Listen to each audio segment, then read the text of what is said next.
How's it going, everybody? Aaron with Siegfried's Motorwerx. Here today, we're going to be taking you guys on a test ride on this latest unit we have in stock. 2014 Honda NC700x. This is an enduro style bike, but it's more or less a sport touring or a commuter bike. That's really where this bike shines. But at any rate, we are going to be showing you guys all the nitty and gritty on this one. So as we get going here, let me just show you one of the coolest features about this bike before we even hit the trail. Nice, big underseat storage area. Great for storing your hat.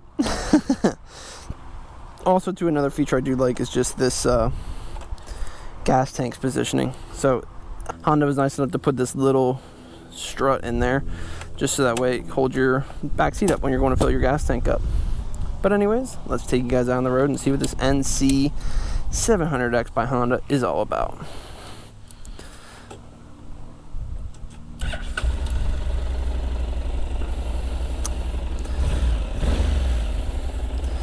Again, this is a 2014 model, so fairly new bike.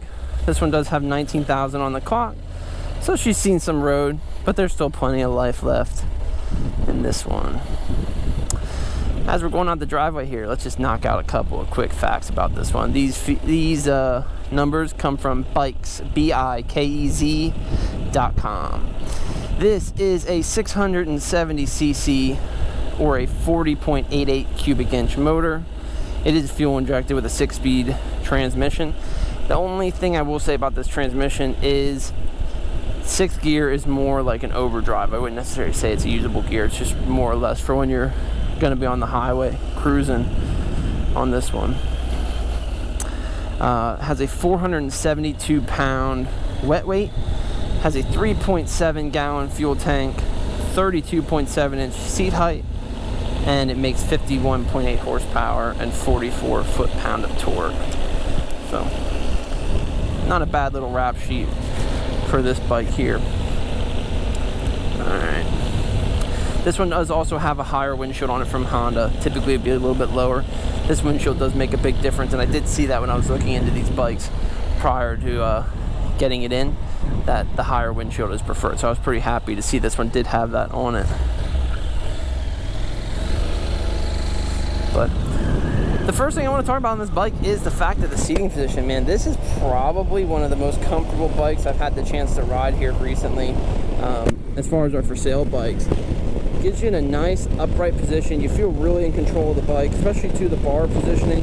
Everything just feels the way it should be on this. Like, this is how I want to sit on a motorcycle if I'm going to be putting a lot of miles on it. But that is kind of what Honda had in mind when they put together these NC700s. They wanted a bike that was going to be good for commuters, and I think they knocked it out of the park.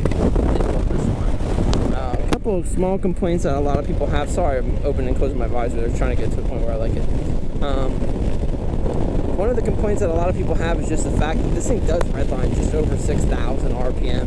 That's a pretty low redline, specifically for like a sport touring style bike.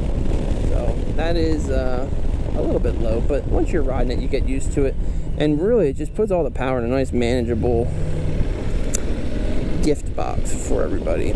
So we already showed you guys this big underseat storage or under tank storage area, and what that does for you there.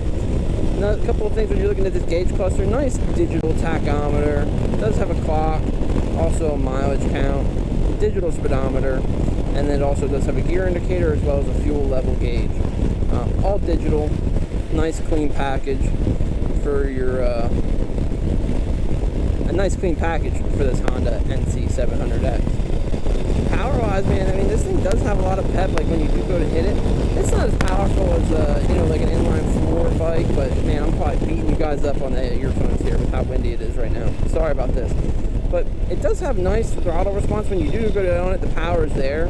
Really, Honda designed this thing to be a commuter bike. That's where this thing is designed for. That's why it has this nice underseat storage area.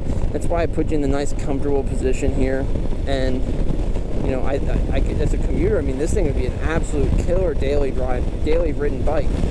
Would be I can imagine it'd be an absolute blast to put on a back road, just because it does have power right when you want it. good. Honestly, I've never heard of this bike before we got it in, before it was proposed for us to come in here and us to get our hands on it. So this is my first time ever riding one of these, and really I'm pretty impressed. We've actually had a couple of bikes here just recently that I can still remember putting miles on and riding, and that was a BMW R1200 GS, and we also had a BMW F650 GS. And both of those bikes, the F650 GS was really comfortable to ride, but it was extremely low. The seat height was crazy low, and just riding down the road, you felt like you were sitting on the ground. Some people might like it. Myself personally, it was one thing that I probably would never purchase one because of that fact. And the BMW R1200, while that thing was an absolute blast, monster of a bike to ride, it was just too tall. Even for myself, I'm 6'1", 6'2", and even with boots on, man, I couldn't flat-foot at any red lights. So that BMW, while you know it's a super capable and fun bike to ride, it would definitely not be for everybody. This thing's got a nice low enough seat height that anybody could realistically ride it and have fun, and not have to worry about where their feet are going to go, or planting their next stop sign out. Like here I am, flat foot and flat foot on this one.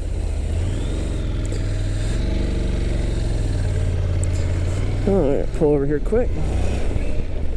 We're going to give you guys a little 0 to 60 on this BMW, we're going to give you guys a little 0 to 60 on this Honda NC700 here.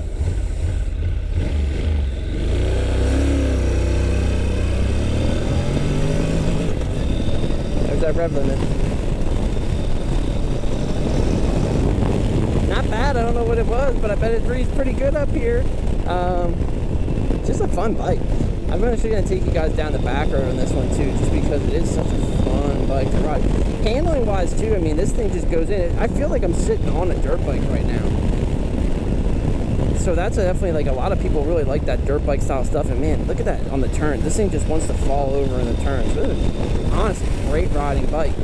I'm surprised I never heard of it before.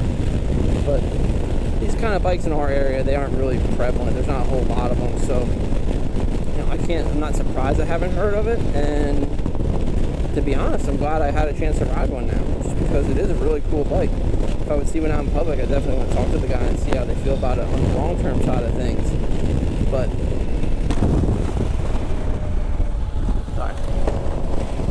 The nice thing with that thing with this thing being a 700 too, the power that this thing does have, even with it having, again, I'm going to say it again, that low rev limit, this is really a really streetable bike.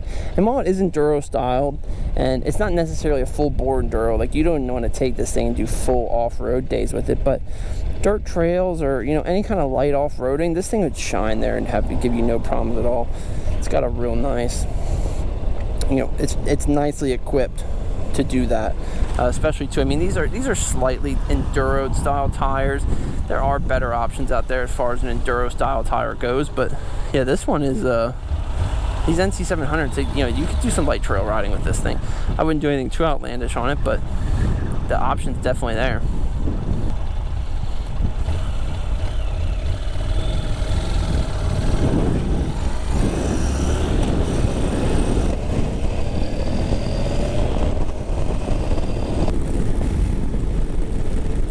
That's a nice thing with this thing having a 6th gear. A lot of bikes like this typically would be just a 5-speed. But with this thing having that 6th gear, your RPMs are nice and low. You can keep them there. I will make one comment about it though. It's not even an extremely windy day. It's just windy today. And it's not windy to the point where I wouldn't test ride, because I try and stay off test rides if it gets too windy out, solely for the fact that it ends up making a lot of noise for the camera, and this bike is getting blown around a lot.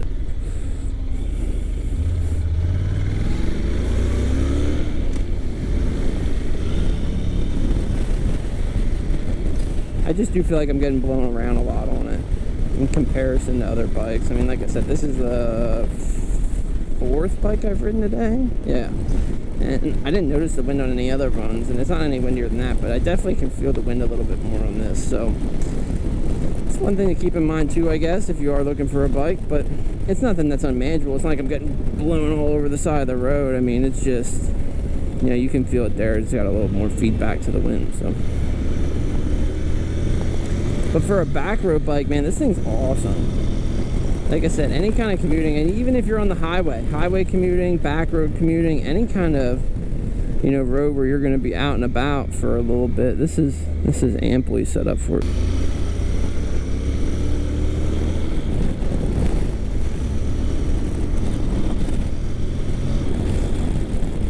No slouch for sure. That's one thing, like, especially like if we're gonna compare this to like that BMW F650, that was one thing that with that bike, I mean, it just didn't have that instant feedback on the throttle, where I mean, this isn't throwing me back in my seat to the point where my arms are gonna stretch out after an hour-long ride on this thing. But it's got some feedback, and that's my biggest complaint with most of the enduro style bikes. It's just the fact that they aren't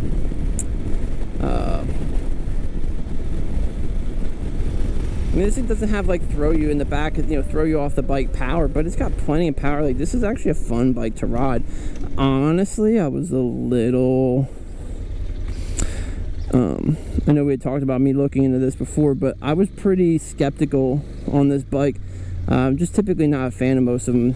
Most of the under 1000cc enduro bikes, or you know, sport touring enduro style bikes, when I ride them, just because they aren't that much fun, you know, in the motor department. They, you know, they handle great. They have great suspension on them, but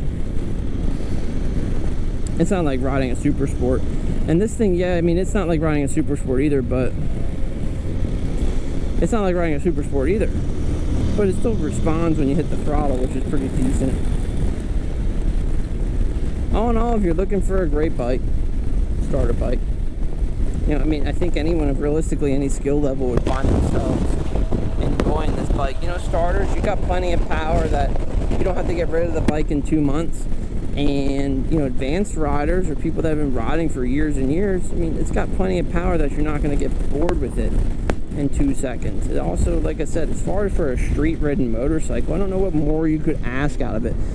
Storage that isn't gaudy and hanging off the back like the aftermarket side bags.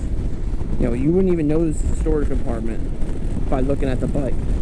Nice digital gauge cluster, gear indicator, digital fuel level. Seating position is super comfortable. I'm nice and upright.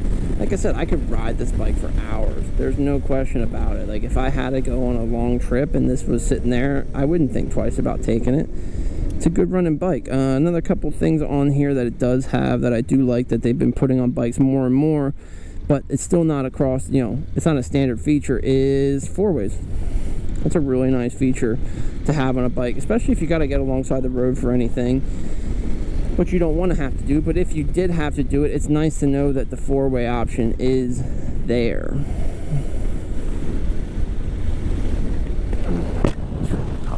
Man, it's hot today.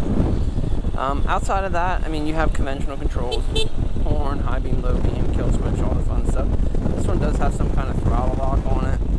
Yeah, it has a throttle lock on it, but I'm not a fan of throttle locks like that. If I owned this bike myself personally, that would come off mile one, day one, just because I'm not a fan of how they operate.